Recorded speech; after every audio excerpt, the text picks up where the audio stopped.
Gentlemen, introducing... Hi guys, Tiana Speeder here, bringing you another episode of Good Things Festival, the week that was, and now we have 1 month to go as of tomorrow until we kick off the ultimate 2023 party, Good Things style. And today is October 31st, which means it is officially Halloween, and I don't know if you already have your costumes sorted, but if you are partaking of the spooky season and you need a bit of inspo, look no further than Limp Bizkit frontman Fred Durst and his latest getup. If you missed it, Mr. Dad Vibes himself dressed up as what he himself dubbed new Metal Cowboy. Eagle-Eye Limp Bizkit fans will know that guitarist Wes has been oscillating his outfits of late, but Fred Durst, it seems, has entered the fashion chat, not only dressed as a rap rock cowboy god, but also performing in front of the giant Aftershock backdrop with the words New Metal Cowboy literally spelled out in neon writing. And if that's not enough Limp Bizkit news, the Aftershock Fest opened and closed with their 1999 iconic track Break Stuff. It's just one of those days, and now I need a cowboy hat stat to go trick-or-treating in and around my own house.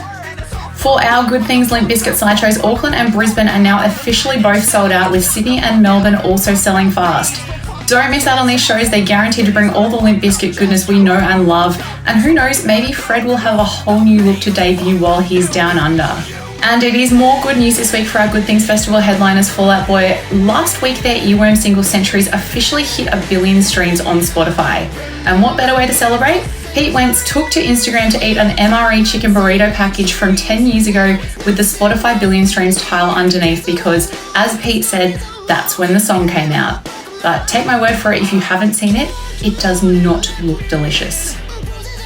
Pete Wentz living the stay humble lifestyle while ingesting some pretty questionable food and celebrating 1 billion streams. A massive congrats to Fall Out Boy, and don't forget your chance to win an incredible Fall Out Boy Good Things prize pack is now up for grabs. With thanks to Warner Music Australia, we officially have a massive Fall Out Boy prize pack to give away, fit for the ultimate Fall Out Boy fan.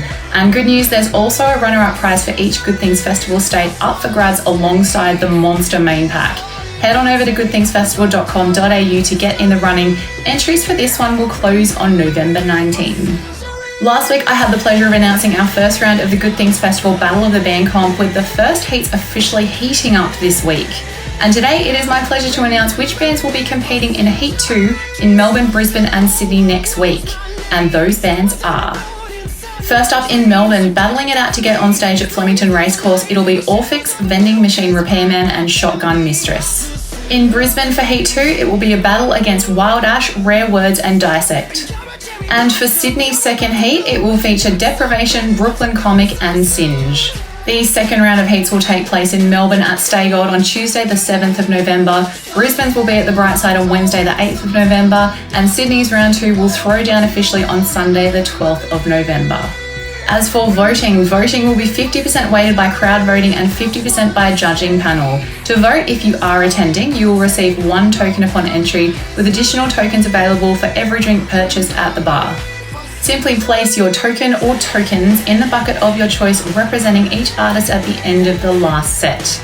And stay tuned for more Battle of the Bands news very soon.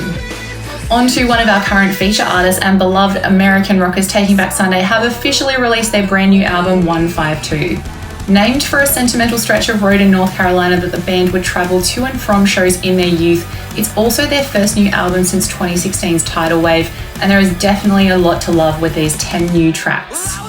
Balancing some pop with some punk and positivity, Taking Back Sunday are back bigger than ever before, and also keep your eyes peeled for a chat I grabbed with frontman Adam Lazara dropping very soon, where we go a little bit deeper into the 152 backstory and check in how the band's doing ahead of them heading down under for Good Things in 2023.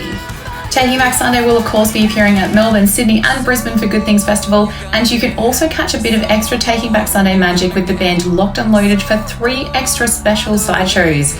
There is one in Melbourne on Wednesday the 29th of November, Brisbane on Tuesday the 5th of December, and finally at the Factory Theatre in Sydney on Wednesday the 6th of December. For all the Taking Back Sunday fans out there, make damn sure you don't miss these shows, and also keep your eyes and ears out for an extra special competition with more info to be announced soon in Taking Back Sunday land. And last week, I not only got to share some of our winners for the Battle of the Bands for the first round of heats, we also announced our main prize winner for the Killer Do Good Things Like a Rockstar competition, with Zara Carmichael in Brisbane taking home the ultimate rockstar experience for good things in 2023.